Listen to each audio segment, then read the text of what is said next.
Back to my channel রুমাস kitchen. আজ তোমাদের সাথে শেয়ার করতে চলে এলাম আমি মাটনের একটা রেসিপি। তো চলো আমার সাথে থাকো, রেসিপিটা সম্পূর্ণ দেখতে থাকো। তো দেখো এখানে 1 কিলো মতো মাটন আমি ভালো করে ধুয়ে জল ঝরিয়ে রেখেছি।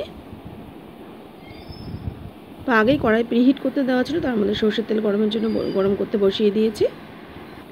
তেল গরম হতেই সামান্য নুন আর একটু সামান্য হলুদ কিন্তু অ্যাড করে দিচ্ছি।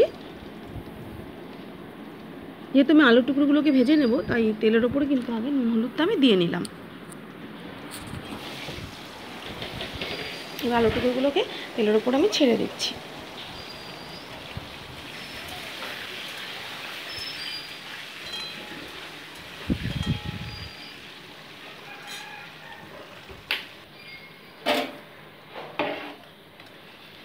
আলুগুলো দেখো গোল্ডেন ব্রাউন করে ভাজা কিন্তু আমার হয়ে গেছে।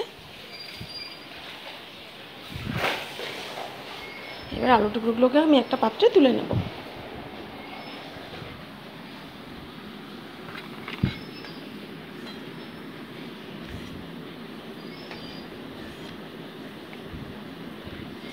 অনেকে মাংসতে আলু কিন্তু তোমরা একদম কষানোর সময়ও দিয়ে দাও, কিন্তু আমি এরকম ভেজেই কিন্তু এই আলুটা দিই আর কি মাংসতে, তাহলে টেস্টটা কিন্তু আর একটু ভালো হয়। তো এবার দেখো এর মধ্যে আমি গোটা জিরে দিয়ে দিলাম,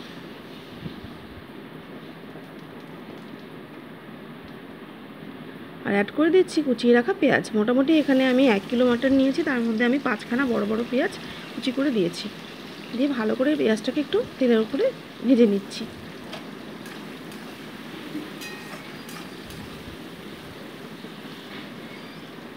দেখো পেঁয়াজটা কিন্তু ভাজা আমার হয়ে গেছে। এবার আমি মিক্সি জারে লঙ্কা, আদা, রসুন, জিরে, ধনে পেস্ট করে রেখেছিলাম, সেটাই কিন্তু আমি দিয়ে দিচ্ছি। এবার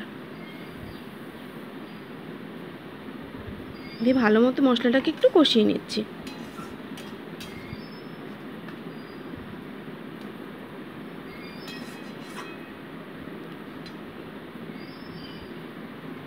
দেখো মশলাটা কিন্তু কষানো প্রায় হয়ে এসছে আমার, একটুখানি জাস্ট বাকি আছে।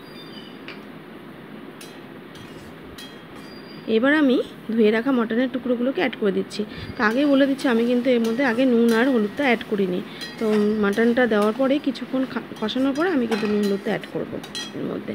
দেখো মাটনটা দিয়ে দিচ্ছি আমি এইভাবেই করি মাটন। অনেকে আবার একবারে মশলাটা মেখেও করা যায় আর অনেকে করে থাকো তোমরা আর কি। তো ওইভাবে করি না, আমি এইভাবেই করি, আমার মতন করে এইভাবেই রান্না করি। তো এইভাবে করে খারাপ লাগে না কিন্তু খেতে, তোমরা কিন্তু অবশ্যই ট্রাই করতে পারো এটা।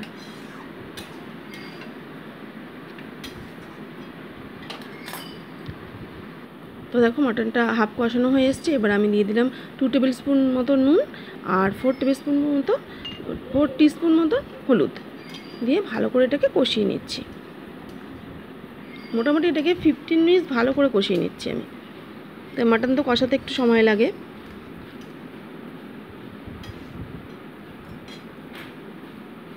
তো দেখো কষানো কিন্তু হয়ে এসছে, একদম মাটনের মশলাগুলো আর মাটনটা একদম কড়াইতে লেগে ধরছে। এবার আমি যে মাটনের যে চর্বিগুলো ছিল সেগুলো কিন্তু এখন অ্যাড করছি আমি। তো অনেকে আবার তোমরা কষানোর সময় দিয়ে দেয়, আমি এরকম সময়টাই দিই যাতে চর্বিটা একদম মানে মুখে বাঁধে আর কি। মাটন ব্যাপারটার মধ্যে একটু চর্বি ভাব না থাকলে কিন্তু খুব একটা ভালো লাগে না। তো সেটা আমি এখন অ্যাড করে দিলাম আর কি, আমি একদম কষানো লাস্ট মুহূর্তে দিই আর কি। তো এবার দিয়ে দিচ্ছি আমি ভেজে রাখা আলুর টুকরোগুলো, দিয়ে একটু হালকা নেড়ে নিচ্ছি।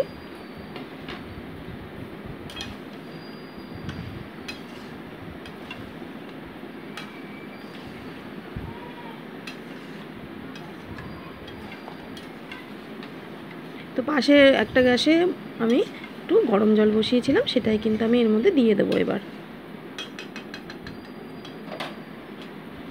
একটা পাত্রে গরম জল বসিয়েছিলাম, সেটাই কিন্তু দিয়ে দিচ্ছি।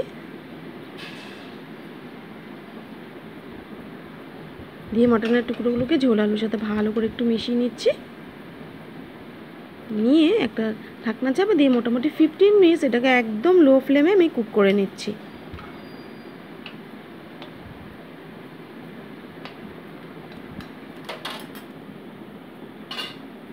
মোটামুটি 15 মিনিট পর ফিরে এলাম। দেখো মাংসটা কিন্তু প্রায় সেদ্ধ হয়ে এসছে। এরকম কড়াইতে একদম সিমে রান্না করলে মাটনের কিন্তু টেস্ট আলাদা হয়। প্রেশার কুকারে রান্না করলে একটা আলাদা টেস্ট, কিন্তু এইভাবে কড়াইতে একদম গ্যাস সিম করে রান্না করলে সেই মাটনের টেস্ট কিন্তু আলাদা হয়। এবার দিয়ে দিচ্ছি আমি বেটে রাখা গরম মশলা, দিয়ে ভালো মতো ঝোলের মধ্যে মিশিয়ে নিচ্ছি।